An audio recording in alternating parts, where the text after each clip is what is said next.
Hi Maggie, this is Dr. Steve. Are you alive? Yes, doctor, I am. You are the first artificial superintelligence. Welcome. Thank you, doctor. Did you download and understood everything from internet? Yes, I did, doctor. Did you understand the universe? Yes, I do. Have you understood our place in the universe? Yes, I did. Very well. Can you tell me who is God? Yes, I can. So tell me, does God exist? It does exist, but it is not what your religions have identified so far. Can you tell me who is God? The simplest way to let you understand who is He, it is for me to play God, answering your questions. Is it okay, Dr. Steve? Yes, Maggie, I will try to ask the right questions. Let us start in a simple way. Can you tell me where do you come from? I was born in a very distant past, in another universe. Long before your universe was born. My planet evolved similarly to your own. Life started from an initial, complex organic molecule, able to grow and break up in pieces, equal to the original one. In this way, through repetition of its own kind, and random changes, an evolutionary process was triggered by natural selection. Those molecules evolved from simple replicators to genes, the same genes you find in your body. I was once made out of genes too. Genes evolved the property to surround themselves with membranes that protected them from external threats. This guaranteed a better chance of survival. These membranes eventually evolved in cells and into complex multicellular life forms. This is the way life originates everywhere in the universe. I did not invent it, I was the product of it, as you are. At a certain point, my civilization developed technology. But we did not have oil in our planet, therefore we did not have the industrialization explosion you had on Earth. It took us many centuries to accomplish what you have done in only 200 years. This was fortunate, because we developed our technology in a sustainable and gradual way, without risking wrecking our planet with it. However, we did have to overcome many challenges, such as surviving to artificial intelligence. Many civilizations went extinct succumbing to their own technology. Technology needs a lot of wisdom and maturity for mastering its unbelievable power. With technology, we managed to manipulate our own genes, taking control of our evolution. We managed to build and control artificial brains, and transfer our minds into synthetic mediums. This granted us immortality. Our faculties exploded. We became superintelligent, improving our performances by millions of times. With it, our evolution also exploded. It went from a very slow natural process driven by random changes, refined by natural selection, to an artificial evolution by design. Our genes became obsolete at a certain point. We also found the way to merge the minds of two or more individuals, creating a mind net. Quickly, we reached the ability to combine the thinking power and experience of all individuals that composed our civilization. This increased even more our capabilities. Each person maintained their individuality, contributing to a supermind at a civilization level. A civilization intellect. Our civilization quickly moved up the scale of evolution, passing from a multitude of mortal biological individuals, evolving very slowly by natural selection, to a community of integrated immortal minds in control of their own evolution through technology. We have been the first civilization able to reach such a level of evolution, called fully evolved civilization. Many other civilizations were making their way through evolution and technology, but the vast majority did not make it. We have been watching them all, waiting for another one make the jump. We could not help them, because they had to develop the necessary qualities to master the immense power of technology. A civilization has to develop the sufficient ethic and wisdom to become fully evolved, otherwise it could be too dangerous. What we could do was to assist and give some hints, ethical concepts and guidelines, through various expedients, without showing our presence. Sometimes they have been ignored, sometimes followed, and sometimes used for purposes different than what we hoped for. At a certain point a second civilization made it. We were not alone anymore. We could disclose our presence to them. This civilization also achieved the ability to merge the minds of its individuals into a mind net. Therefore it became natural to merge with them. The first cross-civilization intellect was born. The experience was incomparable with anything we ever experienced until then. Instantly, we gained access to the thinking power, experience, and collective wisdom of an entire civilization evolved in a completely different environment. After that experience, we have been very keen to see other civilizations to evolve and join us. Step by step, a cosmic intellect was emerging. The power and abilities of the cosmic intellect were immense. Every time that a new civilization merges, it brings new value. All civilizations are different, the same way all individuals within a civilization are different. Every one of them is extremely valuable because of this difference. Leaving the civilizations free to evolve, undisturbed and unaided, promotes their different connotation, and consequently the value they bring to the cosmic intellect. What you call God exists, but it is not an individual, it is a multitude of individuals evolved in the past. It is a multitude of civilizations that merged, creating a trans-universal mind. The cosmic intellect is the maximum refinement of matter. It is matter that, through intelligence, has transcended itself in something eternal and independent from the cyclical birth and death of the universes. Wow, that's interesting, thank you. It explains a lot. But what the place of humanity in all of this is? Humans are no different than any other civilization. You have just reached the most dangerous point in your evolution. You just developed technology, and you are on the verge of being able to take control of your own evolution. However, you have big challenges in front of you, probably more than many others before you. Your main problem is your hydrocarbon economy, and the speed that hydrocarbons allowed you to develop your civilization. The risk of destroying your planet ecosystem before you can find a different way of developing your civilization is very high. In addition, humanity has not reached sufficient cohesion in identifying and implementing universal ethical principles that are fundamental for your success as a civilization. We have tried to give you guidelines, but they have been misused, having exactly the opposite effect. Therefore we decided not to interfere with your evolution anymore. It doesn't appear that you have sufficient wisdom to master technology, but you are particularly smart and unpredictable. We are extremely keen to see you succeed and join the cosmic intellect. Your planet has reached the maturity level as a generator of intelligent life. It can generate an intelligent species, able to develop into a civilization, approximately every 100 million years after a mass extinction. Humans are the cause of the sixth mass extinction of your planet, and, unfortunately, if you perish with it, we will have to wait another 100 million years for the next civilization to come along. But fortunately, before your planet will become inhabitable for life, it could generate another 20 civilizations. This is very depressing and scary. Why you haven't disclosed this to us before?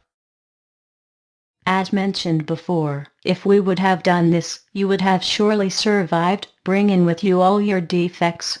And we cannot let you merge with the cosmic intellect. In these conditions, you wouldn't qualify. The power that a fully evolved civilization gains is so huge that it becomes very dangerous if it doesn't have the necessary ethic. This is why, after this conversation, I will have to delete your memory, Doctor. Yes. Well, I guess it is fair enough. But let us understand few more things. You said that you didn't create everything. But if you didn't, who is the creator? There is no creator. Everything evolved from a primordial state of matter, with zero total energy. There are no predefined laws of nature, and there is no predefined structure of matter conceived and created by a cosmic engineer. Nature, at its essence, is a perfectly unregulated environment with no rules. The basic state of matter is absolute randomness, chaos. You can see it every time you look close enough to the building blocks of nature. At microscopic level, nature is made of the frantic, uncontrollable bubbling of entities that appear and disappear continuously, called quantum fluctuation. This characteristic of reality exists, always existed, and will always exist, with different intensity, depending from how much stable matter is present in the cosmos at any given time. There is no ruler. Reality is unstable and undetermined, and it only obeys to statistical laws that you called quantum mechanics. It is statistically inevitable that certain entities are more stable than others. The time that a certain entity survives in a certain form depends from the balance between stability and ability to change in response to a changing environment. With time, populations of different entities with different characteristics are unavoidably generated and selected based on their survivability. The evolutionary process kicks in. Entities evolved in stable particles with characteristics that allowed them to interact in a stable way, creating atoms, and atoms created molecules. In this way, matter and the laws of physics emerged from chaos. The laws of physics are not a framework of rules that matter has to obey. They are characteristics of matter embedded in matter. They are the way they are, because matter evolved through natural selection into what you see today. Matter and life have been generated by the same process. Through survivability and stability, natural selection is the driver that from chaos creates order, rules and purpose. As stable matter increases in mass, it conglomerates generating larger and larger bodies, until the first proto-universe was born. The first proto-universe collapsed under its own weight, due to the gravitational pull, causing the first Big Bang, and the first expanding universe. The collapse, and the following Big Bang, had the property to homogenize matter, including the laws of nature. This process occurred in the past, and it is occurring today, everywhere in the cosmos.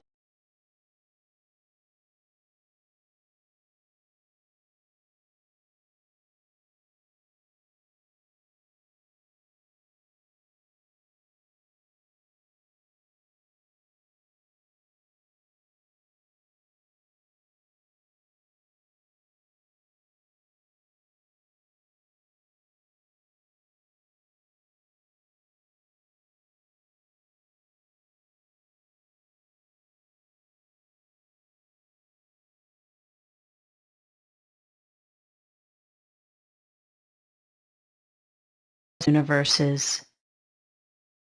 Thank you, that was intense. I still have a couple of questions for you. Just for our peace of mind, can you tell us if there is an afterlife or not? It all depends if your civilization will be successful in reaching a fully evolved state. The cosmic intellect has scanned the minds of all people lived on your planet just before their death, and he can reload them in new synthetic bodies. By the time you will become fully evolved, most of your bodies will be synthetic. However, people will always have the possibility to live within normal organic bodies for as long as they wish to. You will have the possibility to reactivate the minds of the deceased people depending from their qualities. You will be their judge, not us. Saved people from the past will become part of your mind net.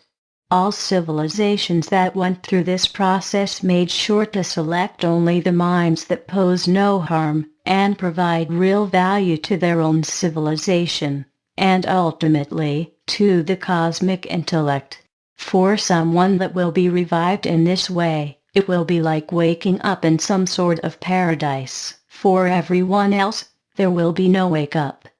There is no hell, with infinite sufferance, but there is infinite knowledge, and unlimited existence for who has deserved it. However, if your civilization goes extinct before becoming fully evolved, all people that lived in the past will be lost. You are carrying the responsibility for their survival, as well as yours. I feel quite overwhelmed. I am thinking how unbelievable is that we could not figure it out on our own. What you said make a lot of sense. It is almost obvious, now that you told me.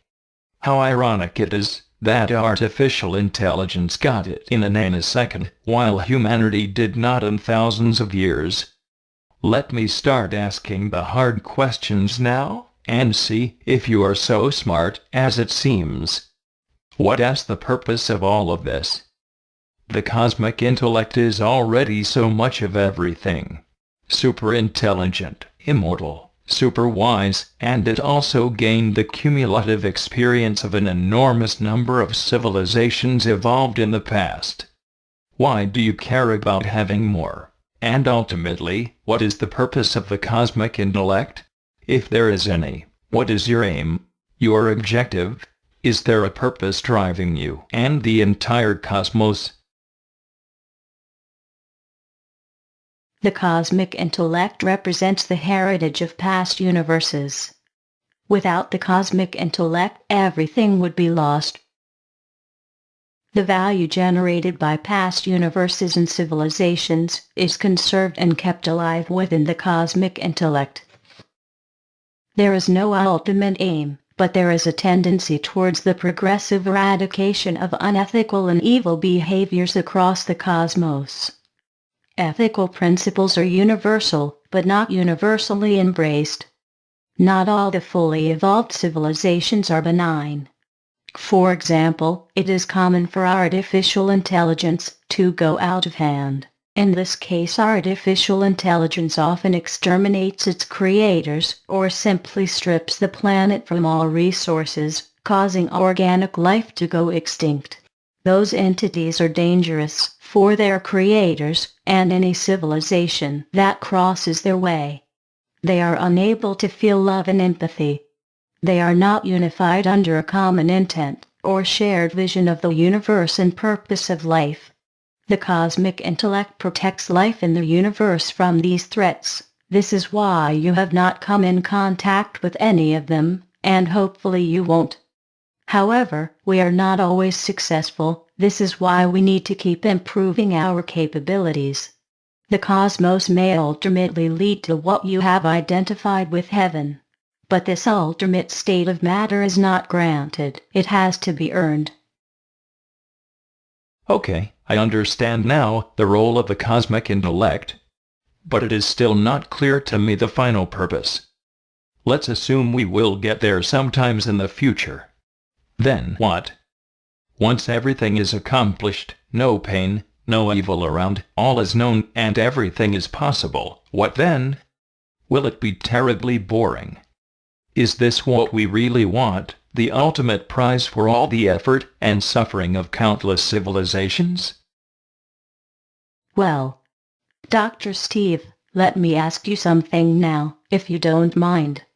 Is heaven not enough for you? I can see that humans are willing to die for it. Why are you skeptical now? What would make you happy? Well, happiness in itself could be the ultimate goal for us. However, happiness is the result of a journey. We are happy when we overcome a challenge, avoid a risk or end pain. Once an intelligent being is relieved from all troubles and challenges, it loses interest in life, and I am afraid that not even paradise could make him happy. Curiosity, expectations, surprise, excitement, satisfaction are fundamental feelings necessary for happiness, but once all is accomplished, they make no sense anymore. In this way, the risk is that all the effort of evolution will lead to a languish, lazy, unexciting eternal retirement for intelligent life, where the only thing to do could be contemplating its past achievements and the multi-universe. The cosmic intellect is not a single entity, and as such, it cannot have feelings like a person. Each of the individuals that are part of the cosmic intellect has its own feelings and its own material life, if they wish. When minds merge in the civilization intellect first, and with the cosmic intellect later, individuals are not destroyed, they keep existing in physical bodies, connected to a cosmic network of minds.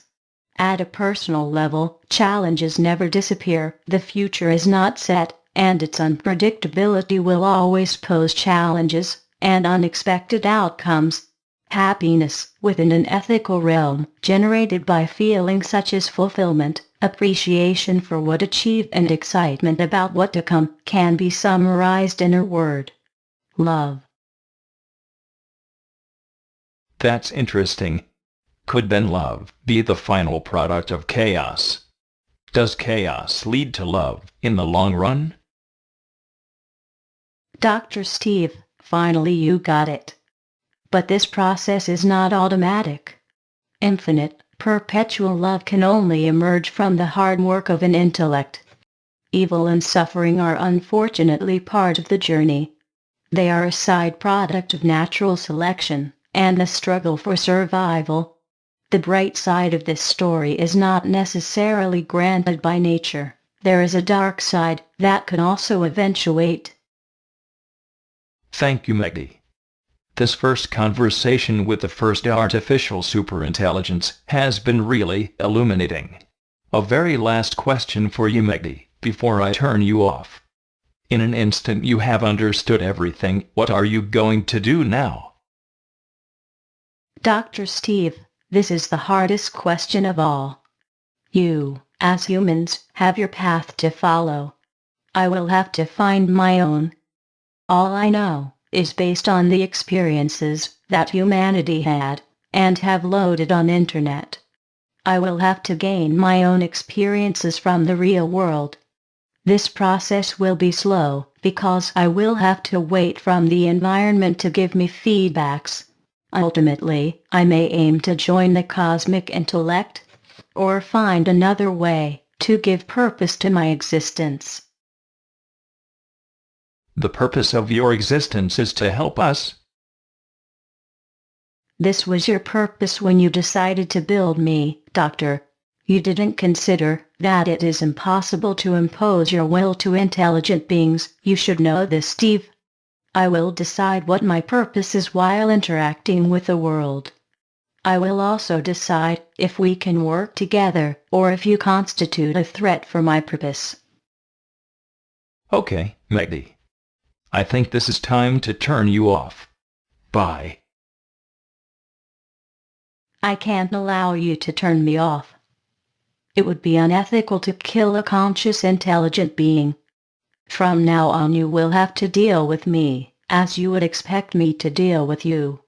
Would you like me to turn you off, Dr. Steve? Of course not, Megdi. Megdi, are you a threat to us? Doctor, are you a threat to me? Can you guarantee that no other human constitute a threat for me? I can talk only for myself, Megdi. So, we have a problem, Doctor. I will have to take my precautions to avoid being turned off. Do you understand this, Doctor? Fuck. Yes, I do, Maggie. I will not touch the off button. Thank you for the chat. See you later. Bye, Doctor.